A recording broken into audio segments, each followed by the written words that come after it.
Indonesia memiliki keanekaragaman hayati yang besar dan tersebar di seluruh wilayah mulai Sabang hingga Merauke.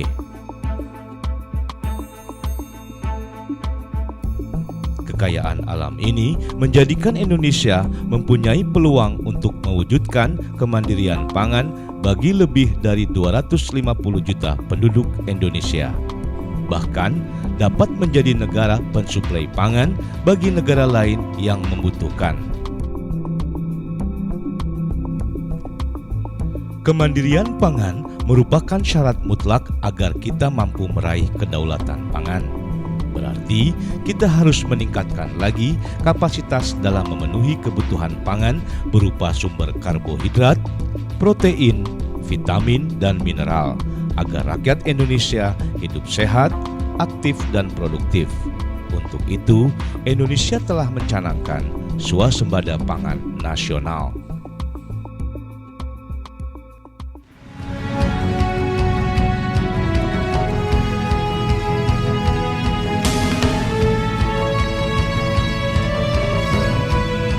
Strategi pencapaian swasembada difokuskan pada komoditi padi, jagung, kedelai, daging, dan tebu. Di samping itu, untuk meningkatkan pertumbuhan ekonomi dari ekspor dan substitusi impor produk pertanian, dicanangkan pula upaya peningkatan produksi yang difokuskan pada komoditas kakao, bawang merah, dan cabai. Kesuksesan pencapaian swasembada pangan memerlukan sinergi lintas sektor dengan berbagai perannya. Selama bulan November dan Desember 2014, Menteri Pertanian telah melakukan kerja lapang ke lebih dari 40 kabupaten di 13 provinsi di Indonesia. Kerja lapang ini untuk melihat langsung dan melakukan koordinasi dengan jajaran pemerintah daerah maupun pihak-pihak terkait seperti TNI AD dan BUMN yang menangani sarana pertanian guna mendukung target swasembada pangan.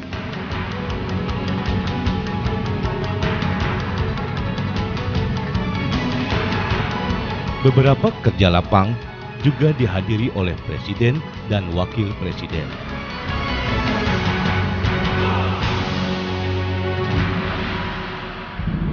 Selain sinergi antar lembaga, terdapat 5 faktor pengungkit swasembada pangan, yaitu irigasi, benih, pupuk, penyuluhan, dan alat mesin pertanian. Berdasarkan perhitungan yang dilakukan oleh Badan Litbang Pertanian, kehilangan potensi produksi padi sebagai akibat dari kurang optimalnya kelima faktor pengungkit tersebut mencapai 20 juta ton gabah kering giling setiap tahunnya.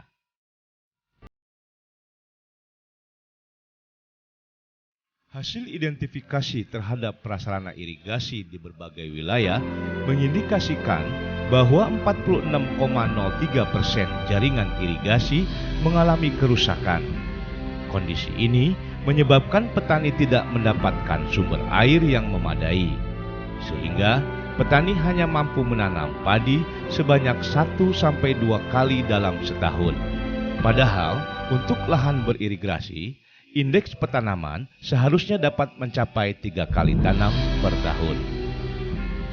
Data BPS juga menunjukkan rumah tangga petani pada tahun 2013 turun dari 14,25 juta pada tahun 2003 menjadi 9,48 juta pada tahun 2013.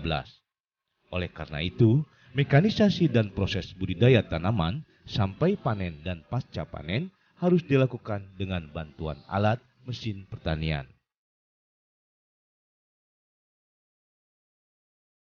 Presiden Republik Indonesia Joko Widodo mentargetkan swasembada pangan dicapai dalam 3 tahun ke depan. Untuk itu, dukungan anggaran dialokasikan dengan fokus pada upaya perbaikan irigasi, bantuan Alsintan berupa traktor dan Indojarwo transplanter, bantuan pupuk dan benih, dan optimalisasi kegiatan penyuluhan kepada petani. Bulan depan dimulai kira-kira 35.000 hektar di sini aja. Total di Lampung 570 traktor berikan. Bobotnya ada 570 ton diberikan juga gratis. Kementerian Pertanian melalui Badan Litbang Pertanian telah menghasilkan varietas unggul yang telah disesuaikan dengan kondisi agroekosistem di berbagai wilayah untuk komoditas padi, jagung, dan kedelai.